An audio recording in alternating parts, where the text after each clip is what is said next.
Продолжим тему образования, но уже дошкольного. В детском саду «Елочка» Алекминского района прошел необычный мастер-класс. На один день воспитанниками учреждения стали не дети, а их родители. Что из этого получилось, расскажет Елена Фаст. Удивительное зрелище можно было понаблюдать в детском саду «Елочка». Буквально на чуть-чуть поменялись местами родители и ребятишки. Уже после первых минут на лицах улыбки, с удовольствием гудят по комнате взрослые самолеты и переваливаются важные пингвины.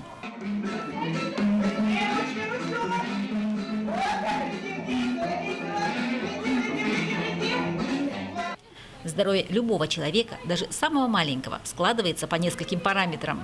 Значит, и в саду, и дома малыш должен получить максимум полезного. Здоровье, вот как показывают исследования, здоровье практически где-то 50% зависит от образа жизни человека. Медицина где-то человек 20% и так далее. Окружающая среда, видим, 50%. Поэтому наша задача вот уже с малых лет формировать у детей желание, потребность вести здоровый образ жизни, активный образ жизни. Всегда ли мы уделяем дома внимание ребенку? Самое частое оправдание родителей – отсутствие времени и недостаток знаний.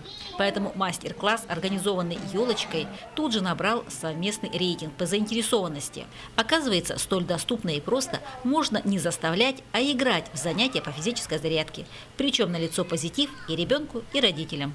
Елена Фаст, Максим Копылов, НВК «Саха», Алекминск.